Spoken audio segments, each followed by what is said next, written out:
Father Christmas. Moreover, Brits and Americans can't seem to agree on the location of Father Christmas's homeland. Hey, welcome back to another episode of British Family Reacts, and in today's video we're joined by the whole family. Today's reaction video is entitled How American Christmas Was a Huge Culture Shock. Oh, I love Christmas! We've got Christmas just round the corner. It will be for us because I'm celebrating as soon as Halloween's over. So our first Christmas is a proper family with this little bundle of joy. Can't wait to get her dressed up in some festive clothing. Like the video, subscribe, you absolute legends. I'm going to shut up. Let's get straight on with the video. Some of me does feel like a kid again. Partly this has been reinforced by Uncle Toby's Christmas choices, but I love looking at all of the houses with all of the lights, especially knowing that I didn't do any of the work.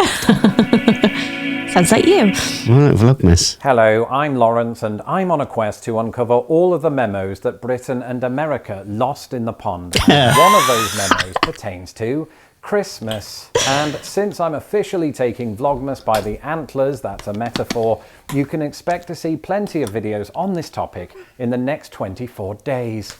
For me, in life, it's been a tale of two Christmases, British ones and American ones. And as a kid, Christmas was everything.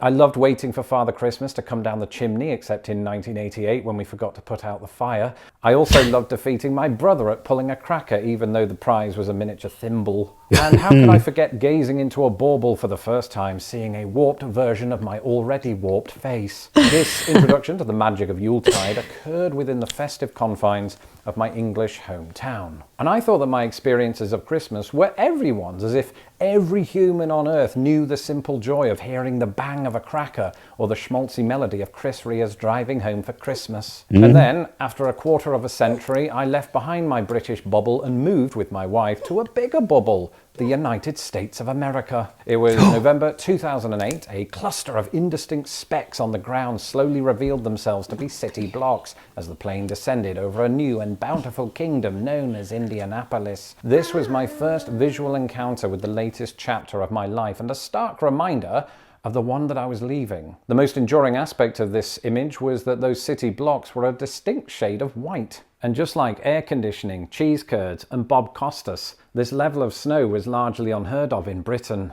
Its presence on the streets of Indiana was a firm declaration that the Midwest would be dissimilar to England in every way. On that first Christmas morning in America, I did find myself looking around for the same old signs.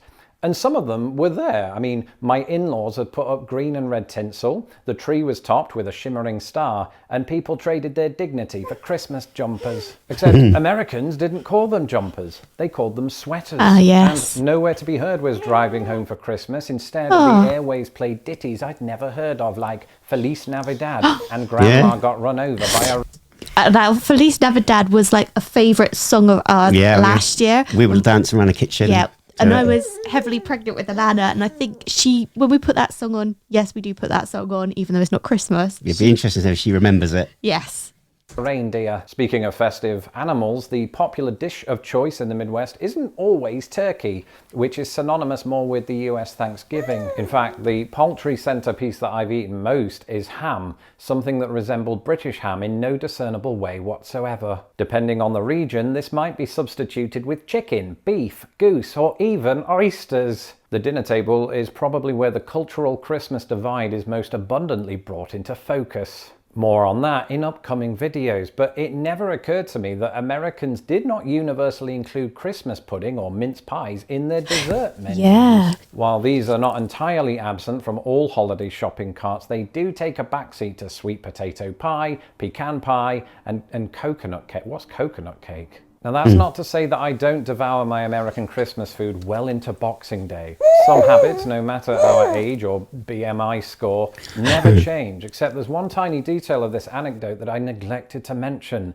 Americans don't celebrate Boxing Day. On December 26th, unless their employer decrees otherwise, most Americans swap the comfort of the couch for the reality of the workplace. Even the term Boxing Day carries little currency in this portion of North America, even as America's Canadian neighbours celebrate it with abandon. And Boxing Day doesn't stand alone in the Christmas dictionary of British American word differences. Take, for example, the name each country gives to the jolly red and white fellow who delivers Santa all the Claus. presents. In America, he is known invariably as Santa Claus, or Old Saint Nick, all used in Britain. However, you will rarely, if ever, catch an American saying Father Christmas. Moreover, Brits and Americans can't seem to agree on the location of Father Christmas's homeland. Soon after moving to the US, during casual Christmas Eve chatter with my in-laws, I made reference to Santa's long journey from Lapland. Not only was the name Lapland met with puzzlement, as if to say, where is that?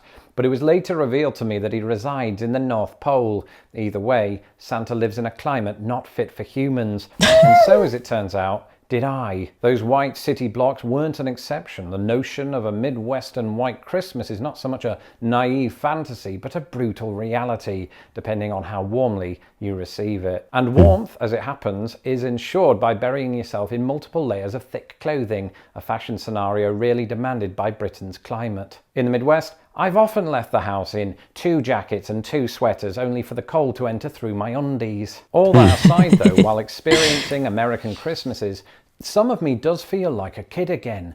Partly this has been reinforced by Uncle Toby's Christmas choices, but I love looking at all of the houses with all of the lights, I love it. especially knowing that I didn't do any of the work. And I fondly recall destroying my brother-in-law in a snow digging contest while holding a much bigger shovel. And how could I forget gazing into a bauble just this morning and seeing a warped version of my already warped face that now has a beard. Over the next few weeks, I'll be diving deep into some of the topics discussed in today's video, as well as some non-Christmassy ones. Oh, I do like Christmas. Let us know in the comments below if you do celebrate Christmas, and if you don't, what do you do? We know that Thanksgiving is a big one over there stateside, but Christmas is for us is just the best time of year. It's magical. We cannot wait. We literally cannot wait for this one to experience Christmas. Again, like the video, subscribe, join our family, hit that notification bell, because we are posting every Thursday, Friday, Saturday and Sunday. We bloody love Christmas.